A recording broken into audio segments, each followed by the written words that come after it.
क्या होगा अगर दया कभी गोकुल धाम सोसाइटी में वापस ना आए, यही दिखाया गया है हमारी आज की इस स्टोरी में। तो इस वीडियो को लास्ट तक जरूर देखना और स्टोरी कैसी लगी कमेंट करके जरूर बताना।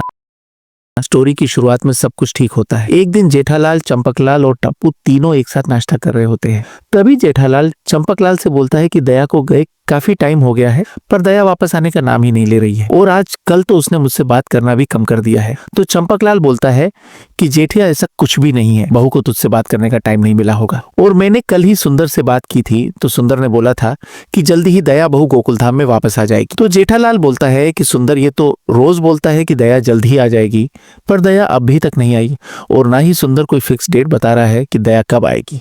इसके बाद जेठालाल बोलता है कि अब ये सब बात करके कोई फायदा नहीं है, मुझे दुकान के लिए लेट हो रहा तो मैं जा रहा हूँ। फिर जेठालाल दुकान के लिए निकल जाता है और जैसे ही जेठालाल सोसाइटी कंपाउंड में जाता है उसे मेहता साहब मिलते हैं। तो मेहता साहब जेठालाल को देखकर बोलते हैं कि क्या हुआ जेठालाल, आज काफी टेंशन में लग रहे हो, क्या बात है?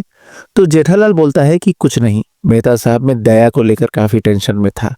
तो मेहता साहब बोलते हैं कि दया भाभी को लेकर तुम्हें क्या टेंशन है? तो जेठालाल बोलता है कि मेहता साहब आपको तो पता है ना, दया को अहमदाबाद गए कितना टाइम हो गया है और वो अभी तक वापस नहीं आई है और ना ही उसकी कोई खबर है कि वो कब वापस आएगी। तो मेहता साहब बोलते हैं कि जेठालाल तुम खुद क्यों नहीं चले जाते अहमदाबाद दया भाभी को वापस लाने के लिए?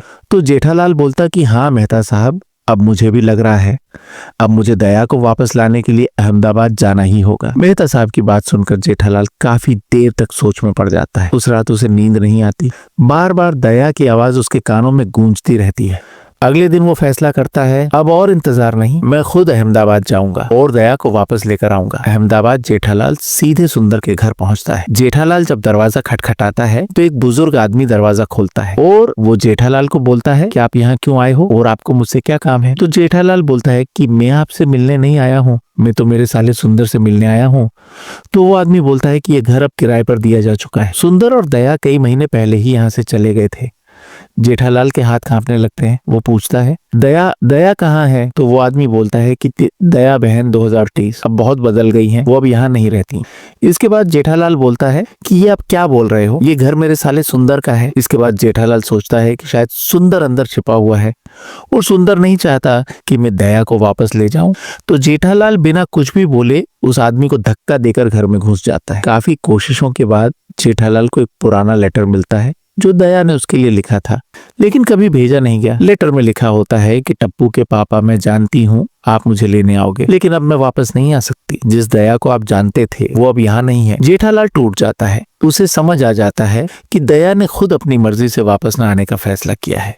इसके बाद जेठालाल गोकुलधाम लौटता है। सब पूछते हैं दया भाभी कब आ रही हैं, लेकिन जेठालाल बस मुस्कुरा देता है और बोलता है कुछ रिश्ते लौट कर नहीं आते, बस याद बनकर साथ रहते हैं। इसके बाद अचानक जेठालाल की आंख खुलती है और जेठालाल जोर से चिल्लाता है दया। और इसके बाद चंपकलाल और टप्पू भागकर जेठालाल के रूम में आते हैं और बोलते हैं क्या हुआ? तो जेठालाल चंपकलाल को बोलता है कि क्या बताऊं बापूजी, मैंने एक बहुत ही ज्यादा डरावना सपना देखा।